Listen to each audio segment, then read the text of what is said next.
Bueno, muy buenas tardes a todos nuestros amigos de Serovka y de Aprendiendo Más.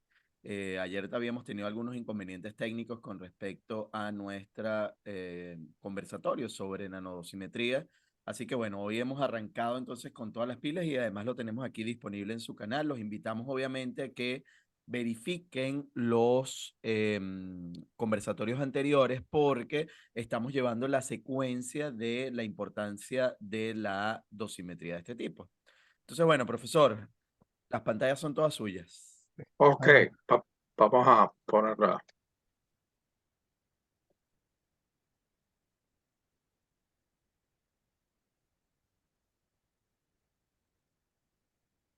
Ok, ahí vemos, Ok. perfecto.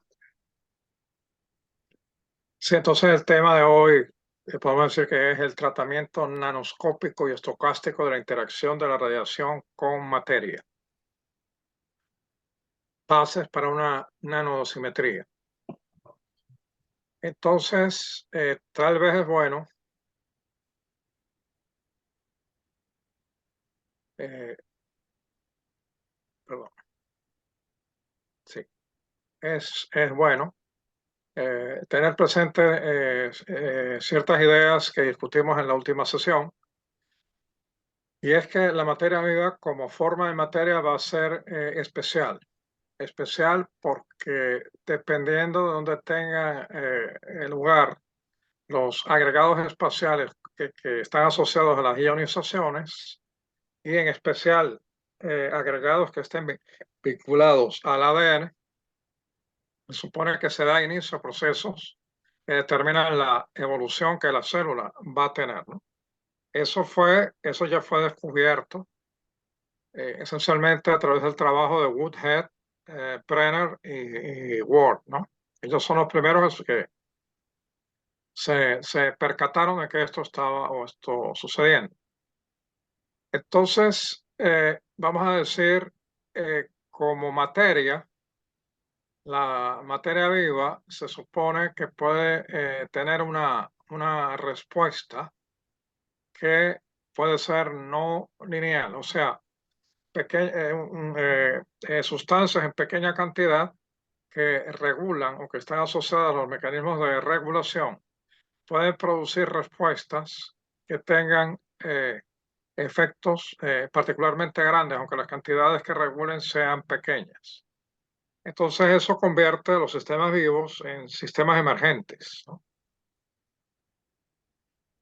Entonces, en ese sentido, por ejemplo, la naturaleza del volumen, que va a ser particularmente afectado cuando se irradia, particularmente si estamos hablando, por ejemplo, de la irradiación del núcleo de una célula, decide básicamente sobre la evolución de lo que va a tener lugar con esa célula particularmente. Claro, a la hora de procesar un tratamiento, estamos hablando de que irradiamos conjuntos de células y dependiendo de lo que ocurra en cada una, tendremos una respuesta al final. Entonces, la idea un poco en estas últimas décadas ha sido intentar ver cuánto se puede llegar a penetrar en el problema de acercarnos a lo que vendría siendo el control de la zona que se puede afectar, para entonces así tratar de tener una respuesta desde el punto de vista de tratamiento que pudiera ser esto interesante. Claro, eso se dice muy fácil, como yo lo estoy diciendo aquí ahora.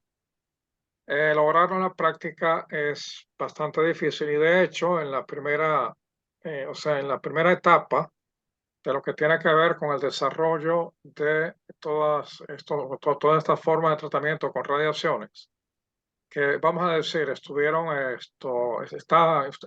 concentradas en el siglo XX. Y, allí vemos que en la arrancada eso no fue lo que ocurrió. Eso no fue lo que ocurrió porque no había una idea muy clara de cómo acercarse. No es que hoy la tengamos clara, pero yo diría que por lo menos estamos en el camino de tratar de hacer eso. Entonces, el acercamiento que vamos a ver hoy está centrado en torno a trabajar con lo que vendría siendo la estructura de las trazas que se producen por efecto de la radiación y ver cómo esa estructura nos pudiera dar una indicación para poder trabajar de manera efectiva con todo lo que tiene que ver con el problema de transporte y depósito de la energía en la materia viva, pero ya como medio. Yo les recuerdo ahora lo que vimos en el conversatorio anterior, donde, bueno, aquí tenemos lo que venía siendo la simulación de las trazas que podrían verse a nivel subcelular. Aquí, particularmente, estamos considerando la simulación del transporte de fotones y de átomos perdón, de iones de carbono 12. El medio que se usó de base para simular es agua, que no es exactamente lo que un núcleo es, porque el núcleo va a tener, o sea, componentes muy importantes como A, B, N, y entonces es claro que a la hora de simular va a haber una diferencia con relación a lo que vemos aquí. Pero esto nos puede ya dar una idea de cómo el problema se plantea en diferentes escalas.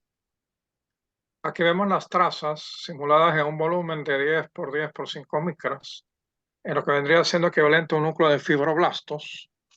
Y allí, en cada punto estamos viendo lo que viene siendo en cada punto de la figura.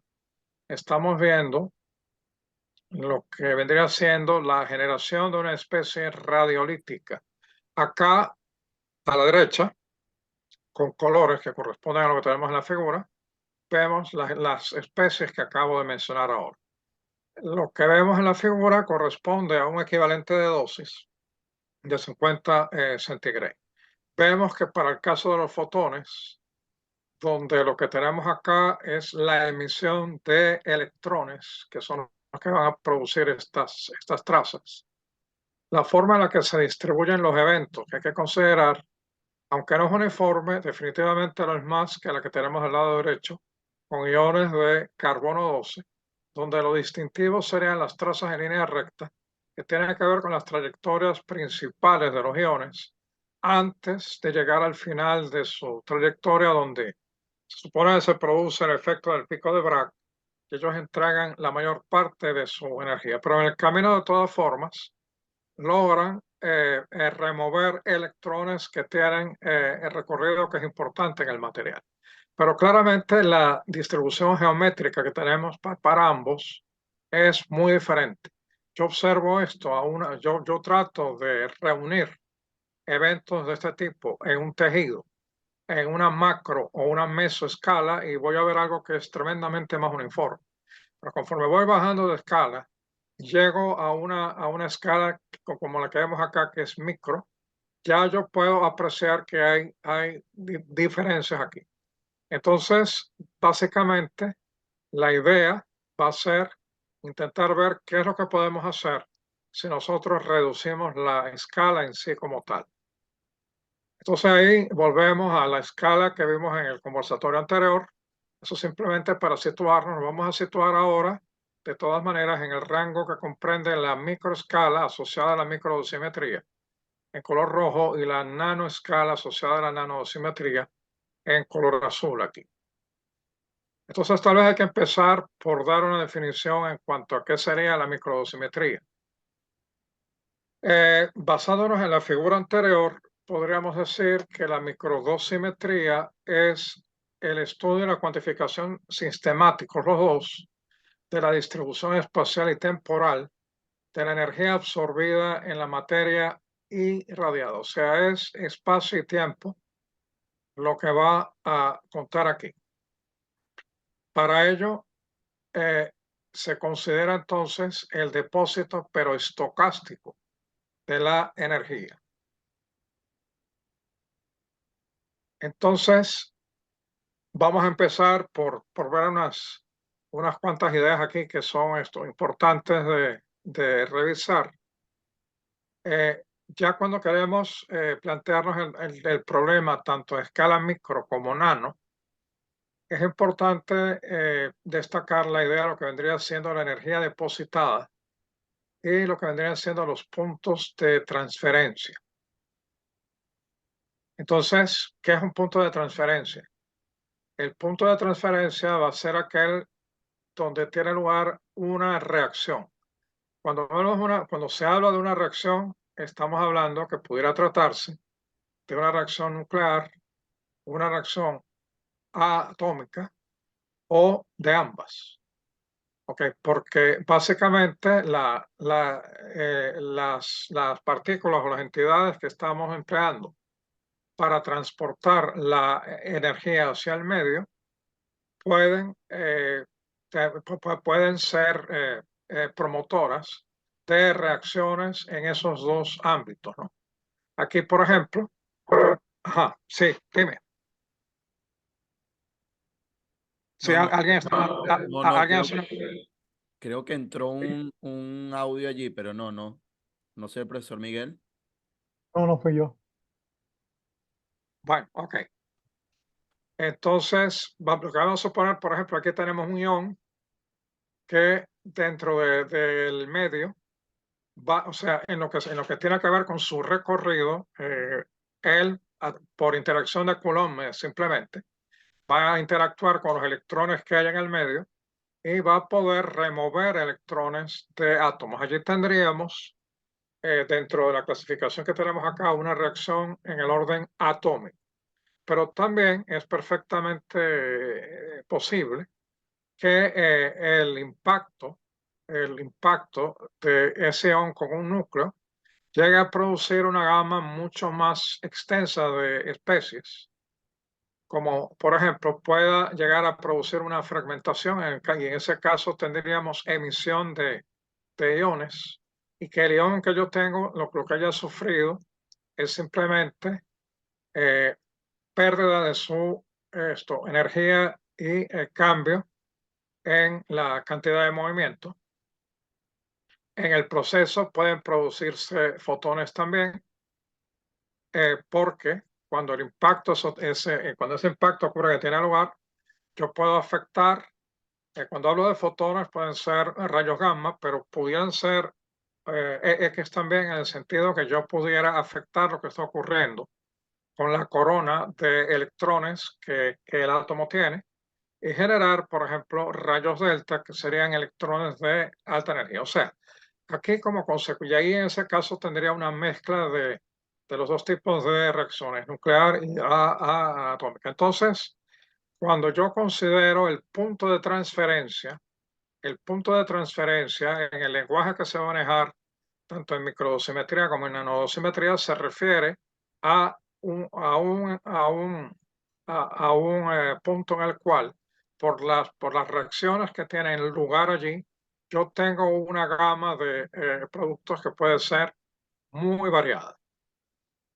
Entonces aquí tenemos lo que vendría siendo el 10º punto de transferencia, la energía depositada como resultado de lo que vemos acá para ese 10º punto de transferencia, epsilon sub b, se va a definir como la de entrada que yo tengo acá, que por ejemplo se trata de un ion, como lo hemos planteado aquí, sería la cinética que el ion tiene en el momento antes de tener la colisión que está vinculada a esto. Se le resta entonces todas las energías que tienen que ver con los productos de salida que vemos acá, pero inclusive cuando consideramos las reacciones que tienen lugar acá, y eso es lo que simboliza esta Q que tenemos aquí, podemos tomar en cuenta reacciones donde hay conversión energía-materia, materia-energía, porque eso también, vamos a decir, dentro del esquema de lo que tenemos planteado es viable, ¿no? Estamos hablando de procesos donde pudiera haber, por ejemplo, generación de pares, para citar un ejemplo. Entonces, ese balance hay que tenerlo acá. Las unidades de esa energía que se deposita van a venir, típicamente vienen en joules o en electronvoltios. Esa es la forma en la que vamos a manejar. Entonces, eso, o sea, lo que vimos ahora fue lo que básicamente nos da los primeros elementos para manejar el problema. Tenemos la energía depositada en los puntos de transferencia.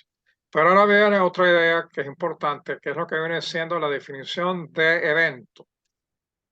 Y claro, cuando menciono esto es importante que se resalte la diferencia, porque hay gente que pudiera confundir el punto de transferencia con un evento. No, se supone que el evento justamente es el conjunto de puntos de transferencia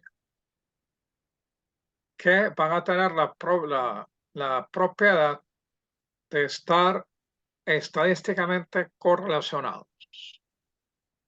Ujú.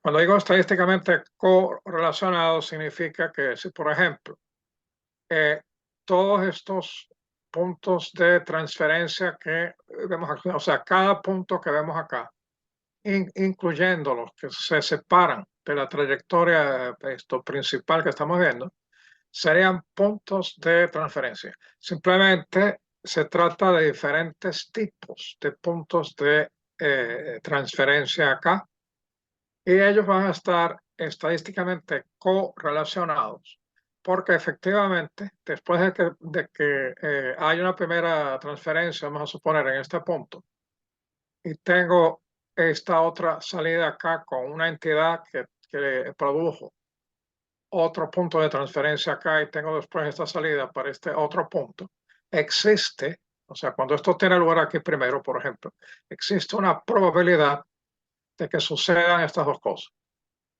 Y para cada punto vamos a tener la misma situación. Para cada punto vamos a tener una gama de probabilidades en cuanto a lo que se pueda producir como resultado de lo que ocurre en el punto de transferencia.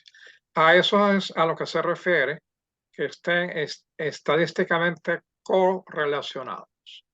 Te voy a contar una cosa, Rafael, disculpa.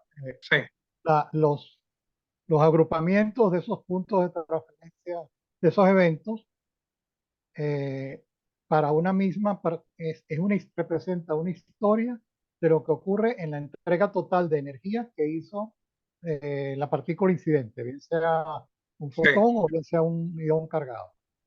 sí. Ok. Sí, pero no, aquí se supone que vamos a trabajar fundamentalmente con electrones como el producto que los fotones van a promover. Los electrones también a su vez pueden ser promovidos por los iones y vamos a tener iones también. Sí. Ok, sí, esto que tenemos acá es lo que se puede ver, lo que es el evento en sí, justamente es la historia completa que se supone que produjo hasta llegar al final. Y por Sí. eso, profe, era que habíamos conversado un poco ayer, pero bueno, como la gente no va a tener el acceso completo a ese video de ayer, creo que sí es importante destacar, ¿no? Que cuando estamos hablando de toda esta cantidad de procesos, a mí me viene a la mente el tema del efecto mariposa, es decir, que una pequeña perturbación puede generar una distorsión muy grande en el tiempo y por eso es que como estamos hablando de materia viva o de interacción de la radiación con la materia viva, en ese momento tenemos que considerar esto, ¿no? Y creo que es uno de los puntos importantes. Bueno, justamente en esta gráfica, y por eso fue que no lo dejé afuera, aquí al lado vemos con relación a el evento que tenemos aquí y el evento que tenemos acá, los impactos o sea, que los eventos tuvieron en el ADN acá.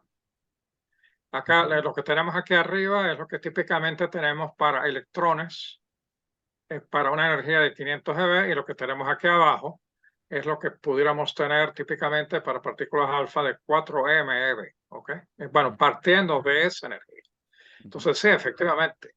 Lo que pasa es que este recorrido que tenemos aquí puede ubicarse, puede situarse, por ejemplo, en daños que se van a producir en diferentes puntos en el ADN y que van a tener una repercusión que puede ser muy grande en la evolución de la célula.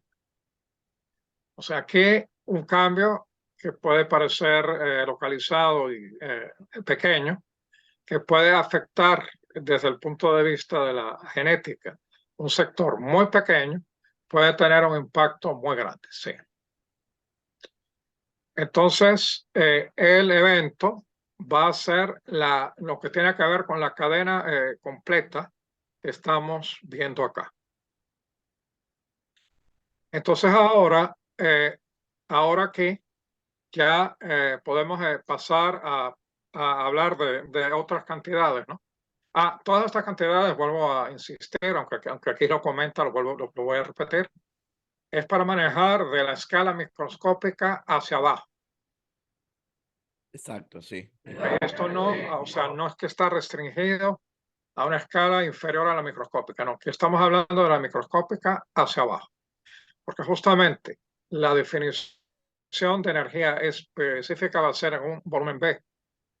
Entonces, para ponerlo en un lenguaje simple, lo que me define la escala en la que estoy trabajando es el tamaño del volumen. ¿Ok? O sea, si el volumen B puede corresponder a una escala que es microscópica, pero algo tan sencillo como reduciendo su tamaño, podemos estar hablando de una escala también nanoscópica. O sea que el volumen que yo considere juega un papel fundamental en lo que tiene que ver con las cantidades que vamos a trabajar ahora. Entonces vamos a suponer ahora que tenemos el Jésimo evento, que otra vez, para que no se nos olvide, es un conjunto de puntos de transferencia. Aquí tenemos el evento con sus puntos de transferencia.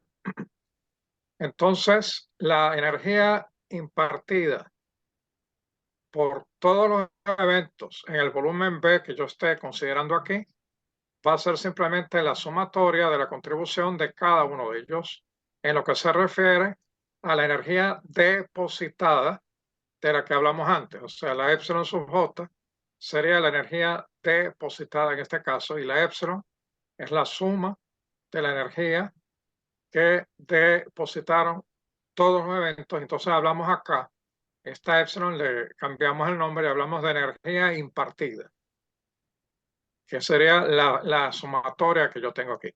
Fíjense que esto es algo que es natural. Disculpa, una acotación. El volumen depende de la energía incidente, porque el tamaño del evento es lo que va a determinar el volumen. Lo que pasa es, bueno, que hayas El hecho la tamaño pregunta. de los eventos No, es lo que va a determinar ese volumen. Espera, sí. Espera. A esa pregunta yo creo que es bueno que la hayas formulado. Porque yo puedo, no, fíjate. Sí, yo puedo tratar de trabajar las cosas de tal manera que el evento, por decirlo en un lenguaje sencillo, quepa adentro. Pero Sí. no es forzoso. Ah, Yo ok, puedo está bien. trabajar con un volumen menor. Entonces, esa energía que va a haber en la sumatoria es dentro de un volumen que tú has preestablecido, Sí, para correcto. escala nanoscópica. Tú tomas qué fracción de la energía de cada evento contribuyó a eso. Exactamente. Ok, Sí, perfecto. bueno, eso es lo que iba a comentar en este momento, pero gracias por la pregunta porque llegamos ahí más rápido. Sí, o sea, no es, claro, yo lo pinté de esta forma, tal vez tuve que haberlo pintado de otra manera. Dependiendo del volumen en el que yo tengo interés, esto puede convertirse en algo donde tengo la fracción de algo. Ahora, lo que ocurre en la práctica, sin embargo, vamos a decirlo así, cuando trabajamos a escala que es microscópica, lo que va a ocurrir o la tendencia es a que termine adentro. Claro, yo reduzco el volumen y paso a escala nanoscópica, eso es algo que ya no ocurre, es verdad. Entonces lo que define la cantidad que yo manejo acá realmente es el volumen que yo voy a usar. Aquí, sí. Y pudiera tratarse de una fracción. Bueno, entonces la energía impartida que yo tengo acá puede ser usada para definir otra cantidad muy importante, que es la energía específica. Se simboliza como Z, que es el cociente de la impartida entre la masa que corresponde al volumen que yo tengo aquí, que yo he considerado para mi problema. Lo que yo voy a comentar es que fíjense que aunque estas cantidades tienen otro nombre, va a haber, y eso se supone que no tiene nada de extraño, va a haber una similaridad con lo que manejamos a nivel de la meso y de la macroescala, ¿no? O sea, básicamente las unidades en las que se mide la energía específica, en este caso, son unidades de energía por masa. Lo ponemos en términos de joule por kilogramo y eso es igual a un gray. O sea, la energía específica se mide en grays, como se mide la dosis, por ejemplo, o se mide el Kerman. O sea, hay similitud en cuanto, y es lógico que sea así, a las cantidades que estamos considerando para trabajar en esta forma. Entonces, hay definitivamente, o sea, en base a lo que acabo de decir, va a haber una relación de la energía específica y la dosis absorbida en un volumen B. Entonces aquí tenemos una gráfica donde nos presentan dos situaciones para fotones y neutrones de energía específica contra el diámetro del volumen B. O sea, cuando hablamos de diámetro del volumen B, para pensarlo en una forma sencilla ahora, lo podemos imaginar como un volumen esférico. La línea azul que se traza allí corresponde, por ejemplo, a un diámetro de 2 micras. Las micras sería, o sea, ya cuando hablamos de distancia de micras, estamos hablando de distancias que está dentro de la escala o del tamaño que tendría que ver con la célula en sí. Entonces, aquí ahora vemos, fíjense, tanto para el caso de los fotones, que es lo que está pintado acá en negro, como para neutrones en rojo, vemos que la distribución de puntos es diferente primero, pero hay una cosa que es clara,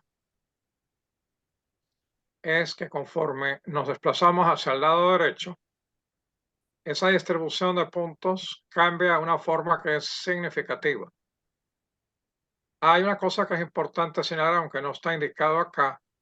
La escala, perdón, la escala que está pintada acá en negro y en rojo, esto horizontal, es logarítmica para lo que tiene que ver con el diámetro del volumen.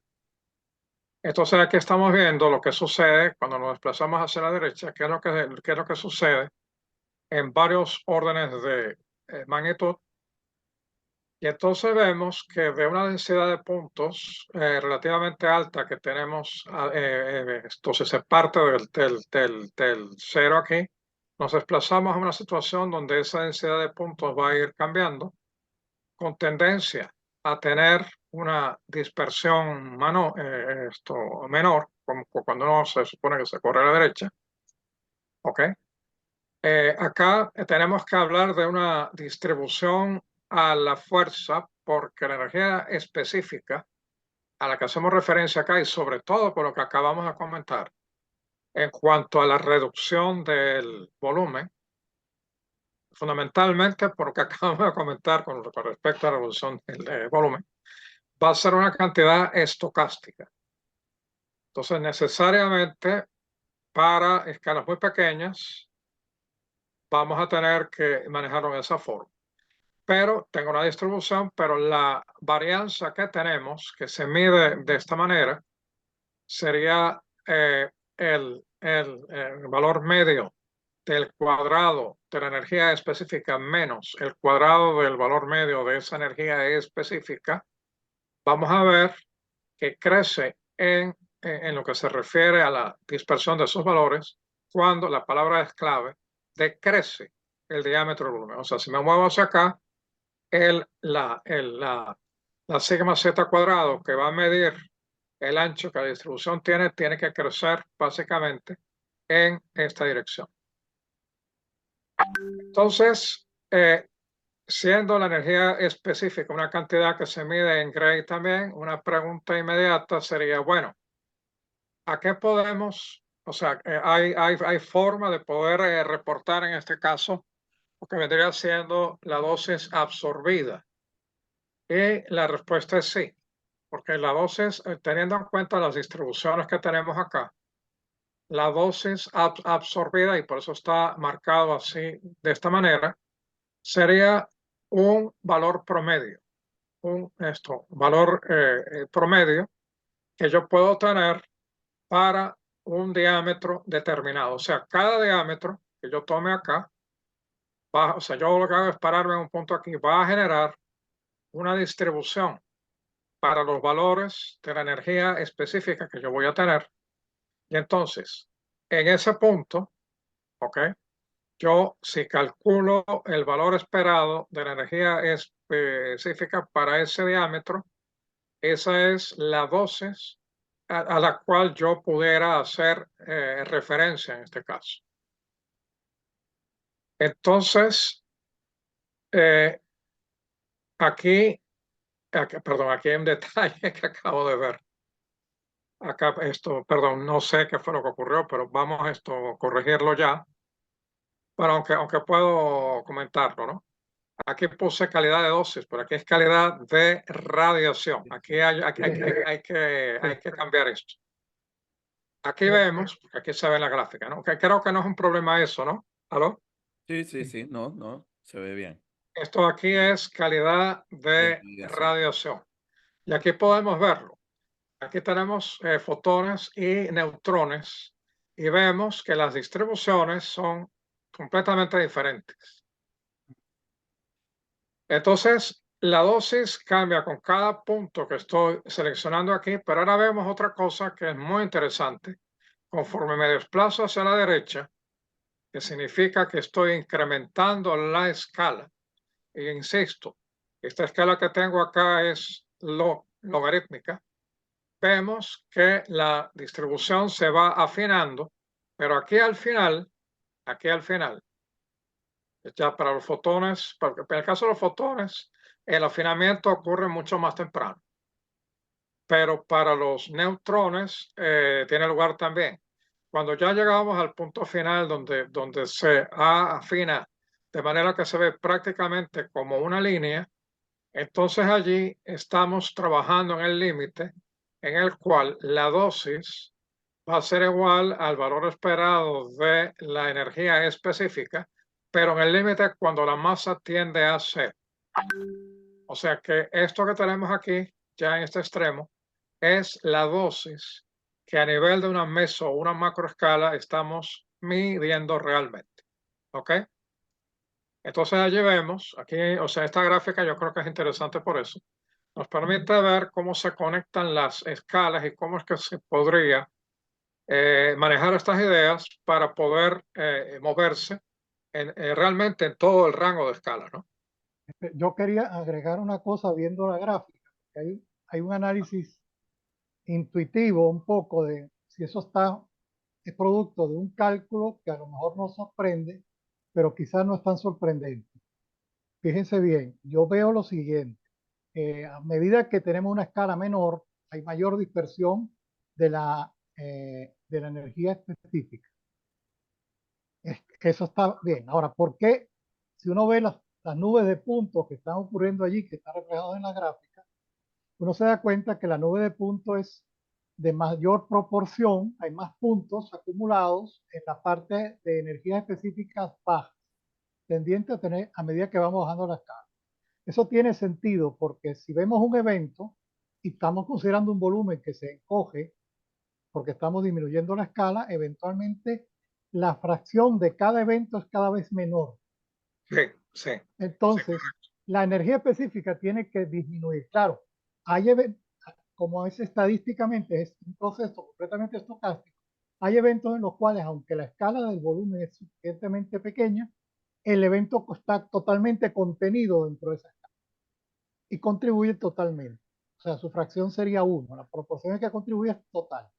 Entonces, ese comportamiento, a medida que se disminuye la escala de incremento de la dispersión, bueno, ¿por qué el incremento de dispersión? Porque hay situaciones en las cuales prácticamente no se deposita ninguna energía porque los eventos todos tienen muy poca proporción dentro de esa Claro. escala.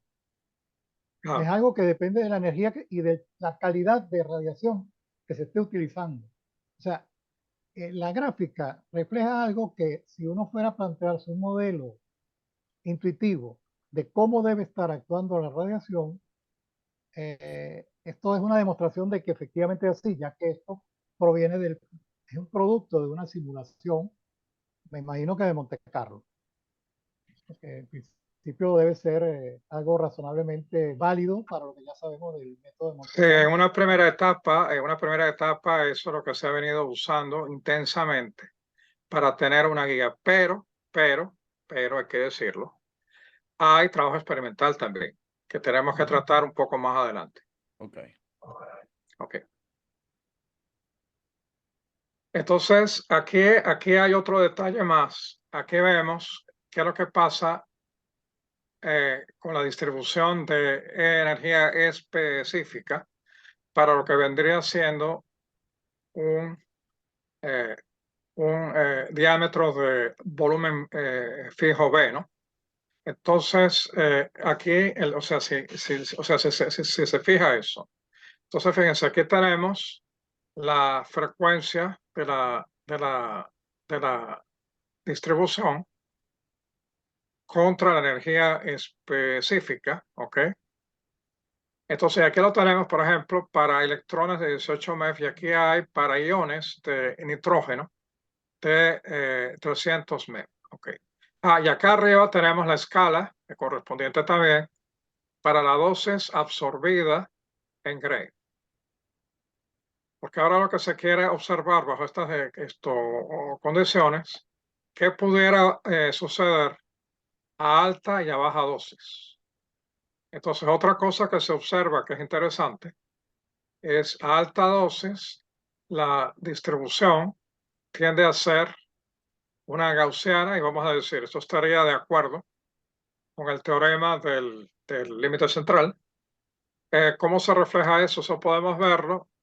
Bueno, acá cuidado, hay que tener cuidado porque estamos hablando de escalas que están en log-log, ¿no? O sea, todas son log aquí. Entonces, las gaussianas que estamos hablando, esto, por supuesto, son las que se ven acá. Es lo que sería alta dosis. Pero luego el efecto que se ve es que a baja dosis, la forma relativa de las distribuciones es independiente de la dosis. Entonces, eso se pone de manifiesto ¿dónde? Aquí podemos verlo. La forma relativa es lo que estamos hablando. Claro, los números son diferentes, pero aquí lo que es importante es la forma. Aquí vemos también en esta zona que sucede básicamente lo mismo. Ok, entonces eso significa que habría que tomar en cuenta también la dosis que se absorbe en este caso. O sea, la cantidad que tenemos que reportar como dosis que se absorbe al final, en base a lo que observamos acá, tendría que ser tomada en cuenta también. Entonces, ¿cuál es la distribución a considerar? Pasamos ahora a tener una distribución FZDD para todos los eventos donde ves la dosis absorbida. Entonces, el valor medio de la energía específica supone que va a venir dado por la integral que tenemos acá. O sea, esto simplemente, típicamente es el cálculo del primer momento. Pero esto sería para todos los eventos que yo pueda tener. Pero también puedo tener un evento específico que va a tener una distribución que es esta. Y entonces el valor medio que le corresponde sería este. Entonces, si yo puedo tener estas dos cantidades, la frecuencia del evento E la puedo, o sea, la frecuencia promedio del evento E la puedo calcular en esta forma. Esa frecuencia va a ser el valor medio de la energía específica, donde tomo todos los eventos entre el valor medio de la energía específica que tiene que ver con el evento E. es el cociente este que está acá.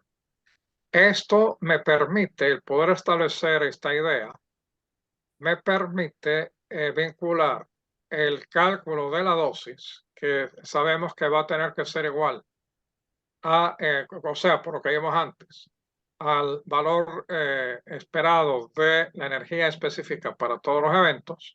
La puedo escribir aproximadamente, pero una aproximación muy buena, muy buena, que se puede convertir en un elemento para considerar medida del el producto del número promedio de eventos del tipo E por la energía específica de los eventos del tipo E.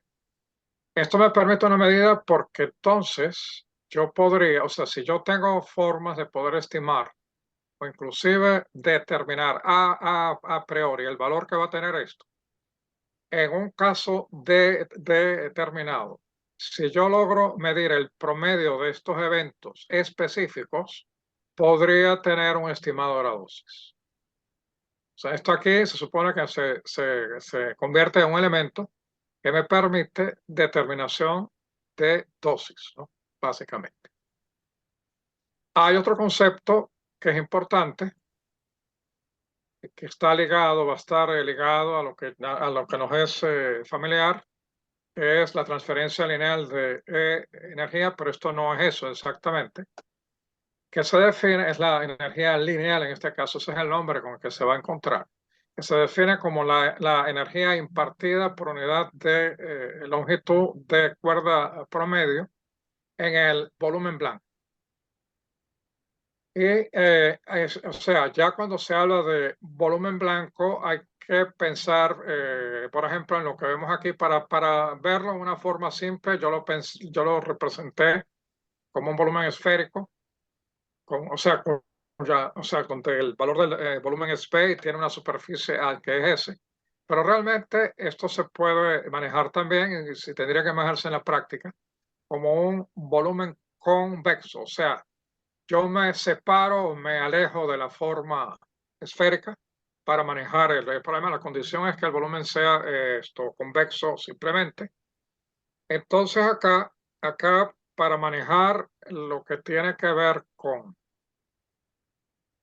la energía lineal, con la definición de la energía lineal, consideramos primero la energía impartida por todos los eventos en B, que ya lo habíamos comentado antes. Entonces, para volúmenes convexos, seguimos lo que hizo Paul Dirac, que este Dirac es el mismo de la ecuación de Dirac y el mismo que hizo contribuciones a la mecánica cuántica. Demostró que la longitud promedio de una cuerda que une dos puntos de la superficie en el volumen que yo esté considerando, o sea, esa longitud promedio que está aquí, es 4 veces el volumen entre la superficie. O sea, cuando hablamos de la cuerda, que creo que se ve en la figura, aquí tengo un punto de entrada y aquí tengo un punto de salida. La cuerda sería esta. Pero él va a tomar ahora, ya independientemente de lo que entre o salga de acá, él va a tomar el volumen completo y va a calcular la longitud promedio de todas las cuerdas que yo pudiera formar aquí adentro. Y el número que él obtuvo fue este. En particular, para el caso de una esfera, se puede llegar a probar que la longitud de esta cuerda es 2 veces el diámetro entre 3. Entonces, la energía lineal simplemente, que viene dado en unidades de kb por micra típicamente, y la vamos a representar por una Y, se supone que se define igual a epsilon entre el valor promedio de esa cuerda. En ese sentido, se parece enormemente a lo que hemos manejado hasta ahora como la transferencia lineal de energía o LED, que, bueno, de acuerdo al ICRU 85, ¿ok? Se supone que se puede definir en términos de lo que vendría siendo el poder de frenado, pero en principio restringido. Lo que pasa es que hay que establecer una diferencia rigurosa entre lo que vendría siendo el poder de frenado y lo que es LED, ¿no? El poder de frenado va a ser la energía que la partícula que ingresa al medio le pierde por su ingreso en el medio por unidad de longitud. En tanto que el LED, básicamente, se supone que va a ser la energía que se deposita efectivamente en el medio por unidad de longitud. Entonces, cuando yo lo planteo así, suena que las dos cosas son básicamente la misma, pero sucede que no son, porque hay una sutileza detrás que es importante y tiene que ver con que en el primer caso es todo lo que la partícula cede. El segundo caso es lo que se ha depositado en el material, pero la diferencia está en que puede haber cosas que escapen del material. O sea, cosas que habiendo, cantidades que habiendo perdido la partícula no se depositen en el material, entonces hay una diferencia. Para eso se considera que puede estar asociado a la idea una cierta energía de corte que se llama delta. Aquí podemos verla, que puede ser una energía por encima de la cual las entidades que tengan que se produzcan como resultado del recorrido de la entidad cargada que tengo allí, que tengan una energía superior a esa cantidad, se supone que no van a hacer una contribución y tienen que ser removidas de la cuenta que yo hago al final. Siempre, por supuesto, yo puedo considerar que la energía no tiene techo, que es infinita. Entonces, en ese caso, yo pudiera hacer una identificación entre las dos cantidades. Pero allí el pequeño detalle es que siempre hay una diferencia por la circunstancia de que va a haber entidades que transportan energía fuera del medio que nos interesa.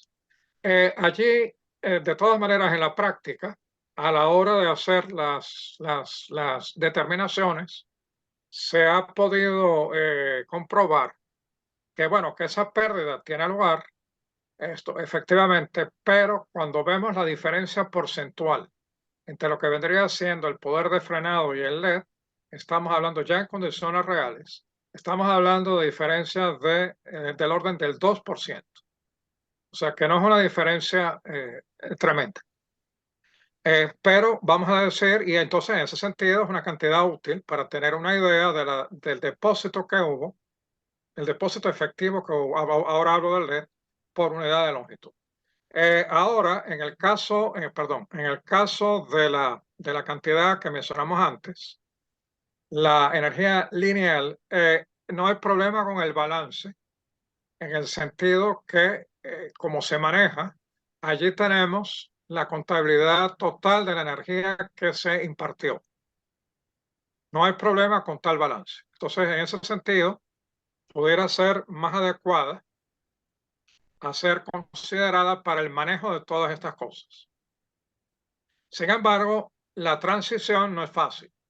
Y lo que vamos a ver en lo que está publicado en línea general, que muchos de los experimentos se hacen en torno a lo que sería LED, como vamos a ver ahora, y todavía no se ha hecho un uso extensivo de lo que vendría siendo la energía lineal. O sea, todo esto, estamos hablando, está, como dijo un personaje hace tiempo en Caracas, en pleno desarrollo. Entonces, tenemos que verlo en esa forma.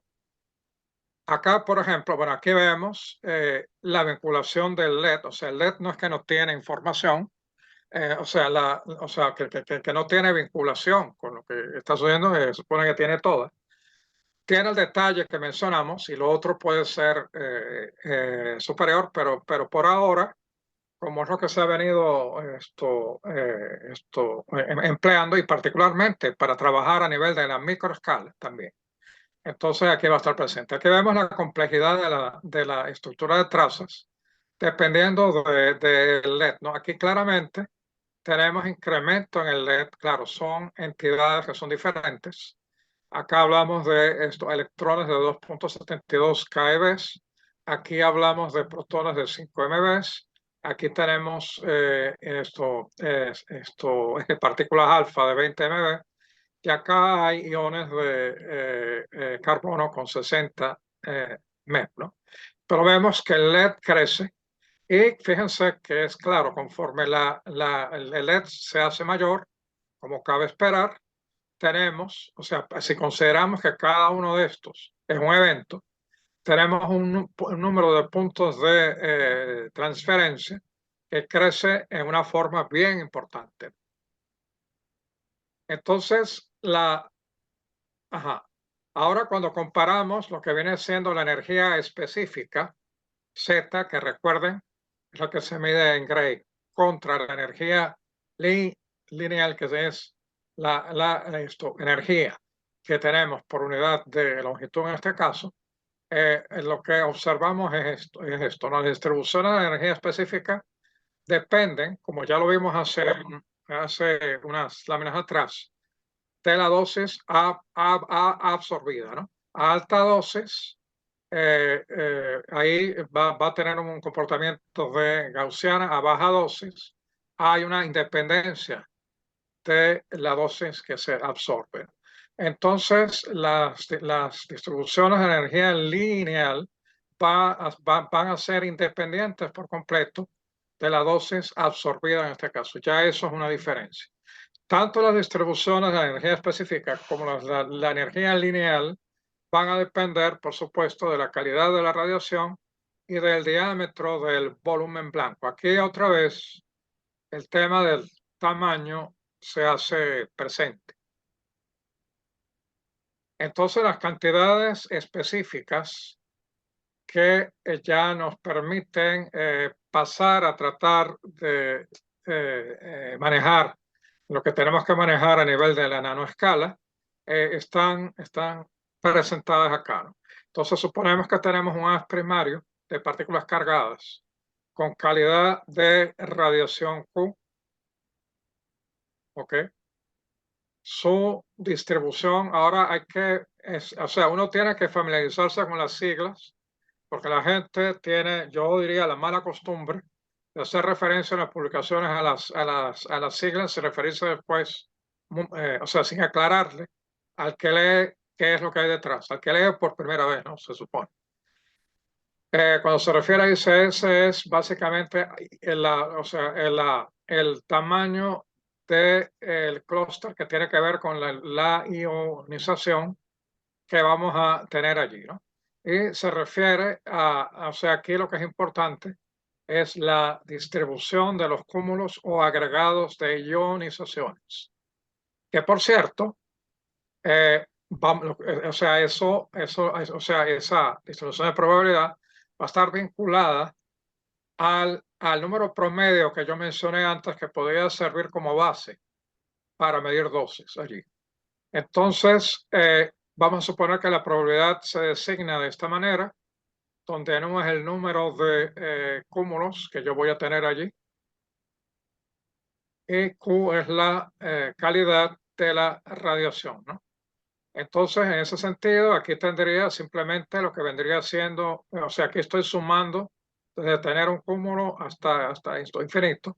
Aquí tengo lo que vendría siendo lo que parece ser a primer golpe una condición de normalización o distribución acumulada total en este caso.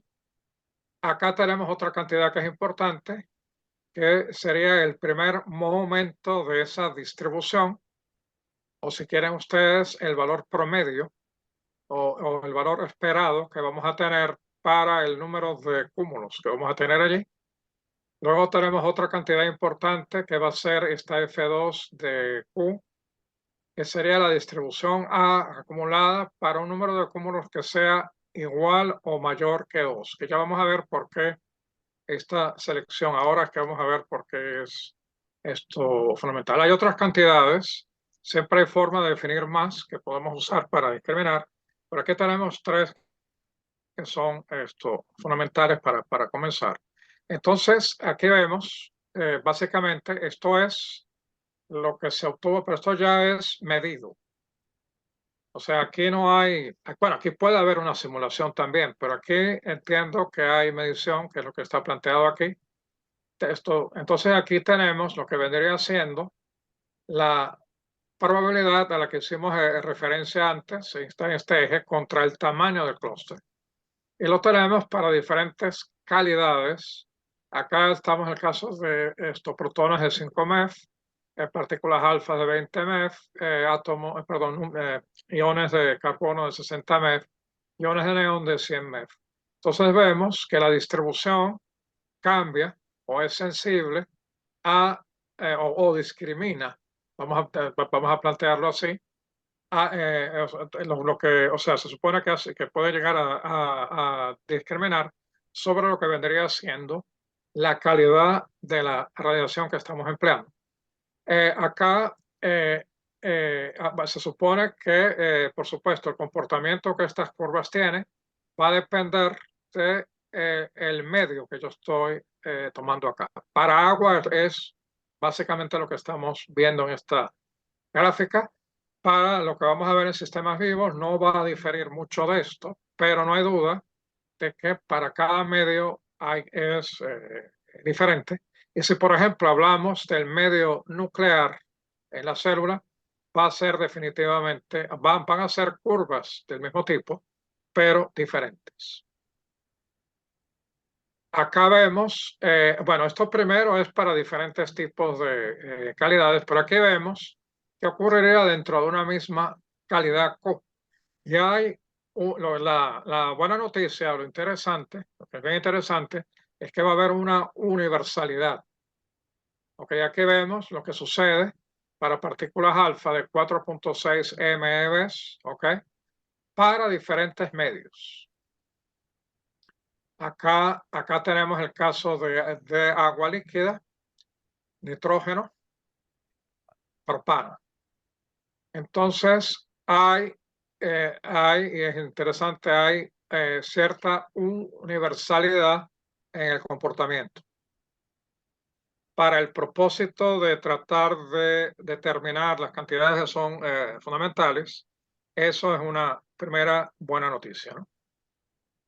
Pero esa no es la única curva que cumple con esa propiedad, ¿no? Acá, y esto forzó a lanzar las dos hipótesis fundamentales, hay la existencia de otra, que sería la curva de la probabilidad, aquí se supone que la tenemos, de tener un cúmulo con un solo clúster para la calidad Q. Eso en función de lo que vendría siendo M1. M1 hay que recordar es el valor esperado para la distribución total. Entonces, lo que es muy interesante ver es que cuando se grafica esa probabilidad contra el promedio esperado, aquí supone que tienen la cantidad, hay un comportamiento que parece que es universal también, porque aquí, por ejemplo, todos estos puntos que estamos viendo, se supone que esto corresponde a las entidades cargadas que se presentan acá. Acá tenemos electrones, protones, iones de litio, de carbono, de neón, helio. Y el trazado que tenemos aquí es básicamente el mismo. Esto otra vez le voy a notar es log-log. Estamos trabajando con variaciones importantes en los dos ejes, ¿no? Entonces, la hipótesis 1 que surge de aquí, ¿cuál es? Que esta cantidad, y este es un punto que es importante, debiera ser proporcional a la probabilidad de producir una rotura simple de ADN. ¿Por qué? Porque se está pensando en un solo evento, perdón, en un solo clúster de ionización. O sea, allí yo voy a tener un solo clúster. Entonces, esa es la razón por la cual tengo que puedo vincularlo a una rotura simple. En el mismo sentido, hay además otra curva también universal, que sería la de F2 contra el mismo valor medio aquí. Y allí tengo lo que vendría siendo la hipótesis 2, porque F2 sería la probabilidad A acumulada desde dos clústeres en adelante.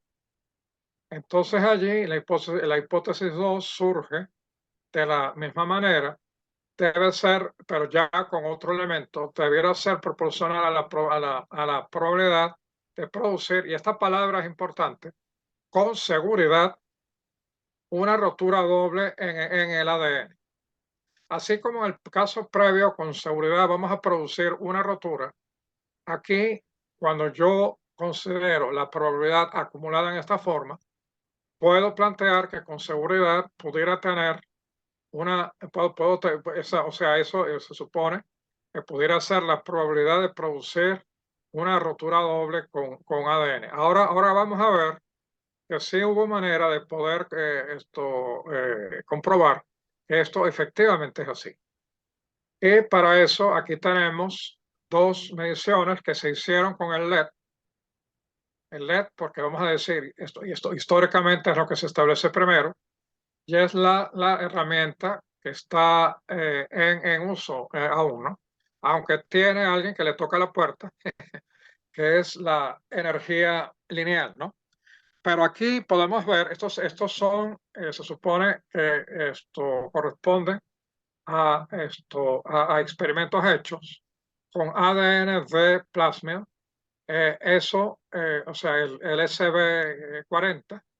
Entonces acá tenemos, o sea, en este primer caso, aquí estamos viendo lo que corresponde al experimento donde se determina la sección eficaz para la producción de una rotura doble con diferentes entidades con carga, ¿no? Aquí, fíjense que aunque usamos diferentes entidades con carga, hay un trend o un camino que es más o menos el mismo en toda esta secuencia que estamos viendo acá. Y acá, de este lado, tendríamos lo que corresponde a F2. Sería F2 medida contra el aquí podemos ver que las escalas son diferentes. Las escalas son diferentes, pero cuando se comparan las dos curvas, a primer golpe de vista hay una tendencia, una tendencia. hay una tendencia que parece estar como muy cercana, ¿no? La tentación era muy fuerte y bueno, la gente ocurre que no resistió la tentación y procedió a tratar de ver cómo montar las curvas, Claro.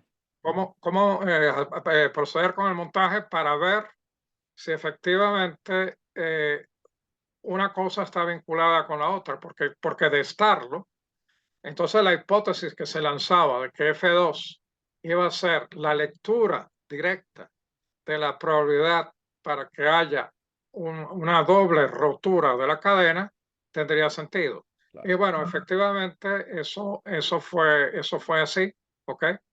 Si yo, o sea, si yo planteo que F2 tiene que corresponder a una probabilidad como esa, tendría que escribirla en esta forma. O sea, esta sería la sección eficaz para que la rotura doble se dé, pero tengo que hacer el producto por el diámetro del volumen B, que tiene masa, que tiene esta masa que vemos aquí.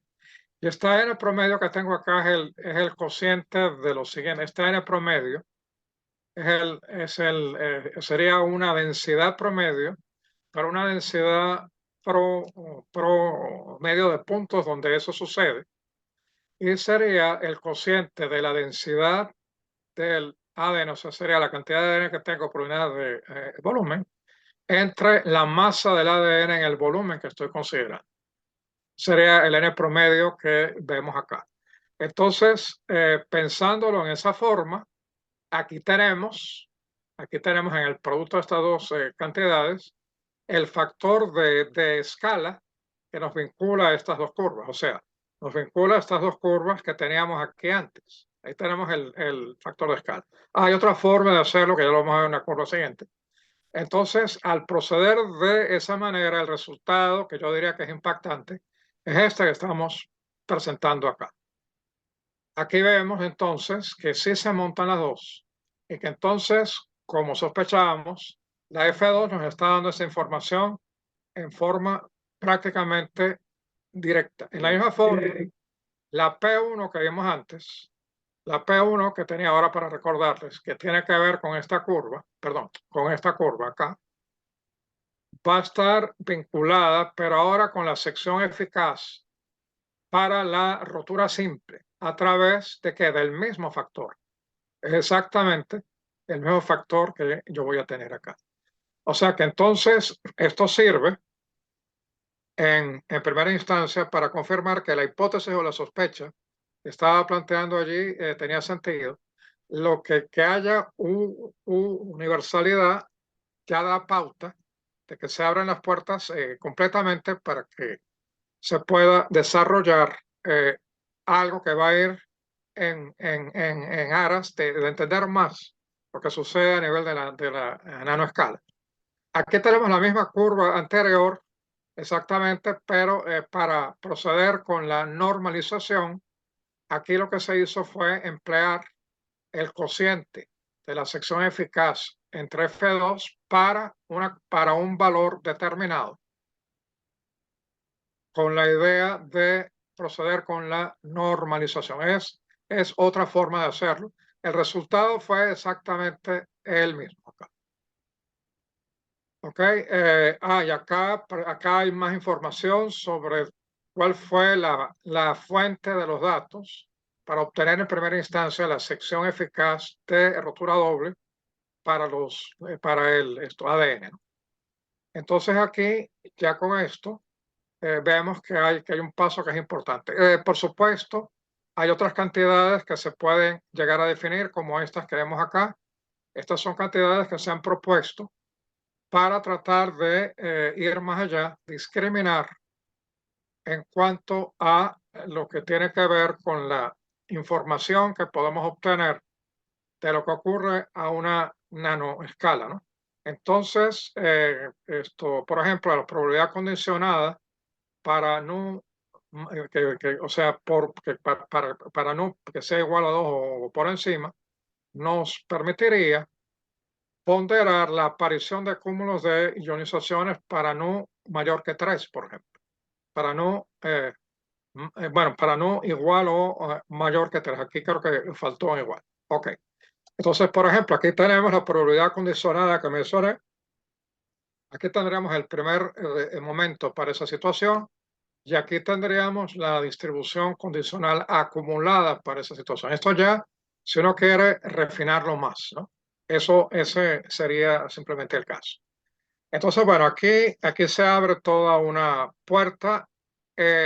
Aquí yo ya tendría que parar porque creo que aquí tenemos prácticamente la hora.